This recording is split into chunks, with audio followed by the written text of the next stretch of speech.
Today, we're going to dig into a fatal shooting in Minneapolis that, in an instant, created two totally different stories. A federal agent fired their weapon, and a person is dead. But here's the question. Was it self-defense? Or was it reckless, excessive force? Let's get into what we know. It all comes down to this. One street, one fatal encounter, but two completely conflicting truths. So how can a single moment be seen in such starkly opposite ways? That's really the question at the heart of what we're breaking down today. All right, so before we dive into the he said, she said, let's just start with what we can actually see. The whole thing was caught on video by people on the street. So let's just walk through the sequence of events exactly as they unfolded in that footage. Okay, let's break this down. It all starts around 10:25 in the morning. You see a maroon SUV, and it's stopped, blocking the road. A couple of agents from ICE, Immigration and Customs Enforcement, they walk up to the vehicle. We see one of them try to open the driver's side door, and then here it is, the critical moment. The SUV starts to move forward, and there's an agent right there near the front, and that's when the agent opens fire.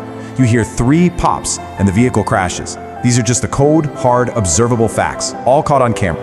And from that one very brief sequence of events, the story just splits right in two. I mean, two completely opposing interpretations popped up almost immediately. Was this a federal agent who had no choice but to defend themselves?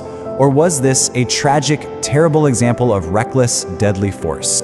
You know, what's really fascinating here is the language each side uses to frame what happened. Look at the federal account: violent rioter, weaponized vehicle, domestic terrorism. It paints the driver as an aggressor, a serious threat.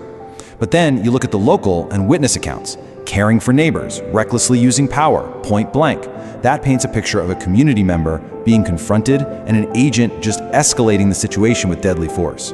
The words they choose create two completely different realities. And the official federal story, well, that came straight from the top. The U.S. Homeland Security Secretary Kristi Noem, she framed this as a deliberate attack. She said the woman was a violent rioter who was trying to weaponize her vehicle. This whole narrative is designed to position the agent's actions as a purely defensive, absolutely justified response to what they're calling domestic terrorism. But then you get this, a totally stark contrast from an eyewitness named Emily Heller. She described a very, very different scene. She says the driver was already starting to move when the agent stepped in front of the vehicle and fired. And her description, it's just visceral. Point blank, shot her through her windshield in the face. Her account doesn't paint a picture of defense. It paints a picture of a sudden, unprovoked escalation. And this divide wasn't just between the feds and the people on the street. No, this blew up and went straight to the highest levels of politics. President Trump claimed an officer was viciously run over. But on the flip side, you have Minneapolis Mayor Frey accusing the agent of recklessly using power. Minnesota's Governor Tim Walz told the public, "Don't believe this propaganda machine," while former VP Kamala Harris just called the whole thing gaslighting. So the battle over what happened wasn't just on that street in Minneapolis, it was being fought in Washington, D.C. So, to really get a handle on why this moment became such a flashpoint, you kind of have to pull back and ask a really basic question. Why was there such a huge ICE presence in Minneapolis in the first place? And the answer to that, well, it's crucial for understanding the tension that was already boiling over. We're not talking about a small operation here. The scale was just massive. In the weeks leading up to this shooting, an extra 2,000 federal agents had been sent to the Minneapolis area.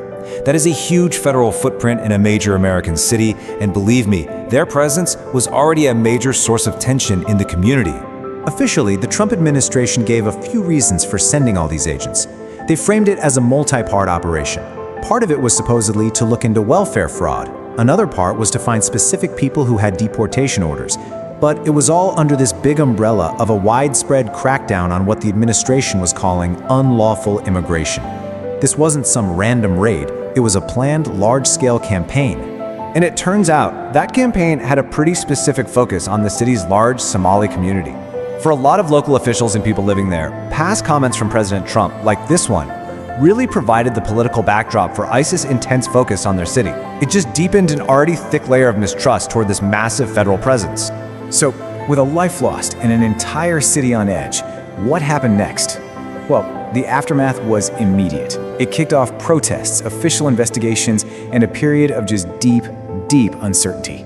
The fallout was instantaneous. Protests erupted, not just on that block, but in cities all across the country. Things got so tense that Minneapolis public schools actually canceled all classes for the rest of the week because of safety concerns.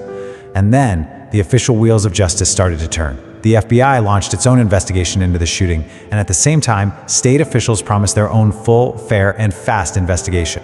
And that leaves us right back where we started. You've got two investigations, one federal, one state, both happening at the same time.